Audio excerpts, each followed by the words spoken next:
యువరాణి మౌనవ్రతం. కోసల దేశపు యువరాణి మయూరాదేవికి యుక్త వయసు వచ్చింది. కుమార్తెకు వివాహం చేయాలని సంకల్పించాడు మహారాజు. కానీ మయూరాదేవి తన తండ్రిని చిత్రమైన కోరిక కోరింది. ఆ రోజు నుంచి తాను మౌనవ్రతం చేపడుతున్నానని, తన వ్రతాన్ని భంగం చేసిన వ్యక్తినే తాను వివాహం చేసుకోవాలనుకుంటున్నానని చెప్పింది.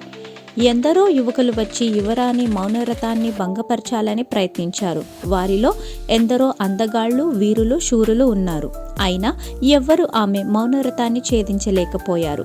రోజులు గడిచిపోతున్నాయి. ఇక తాను తన కుమార్తెకు వివాహం చేయలేనేమోనన్న దిగులు పట్టుకుంది మహారాజుకు.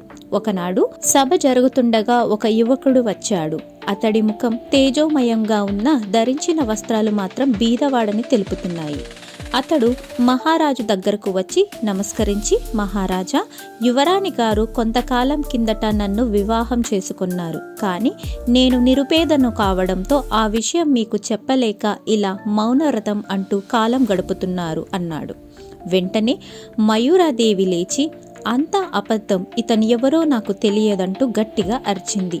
అతను చిరునవ్వు నవ్వి, అవును, నేనెవరో మీకు తెలియదు.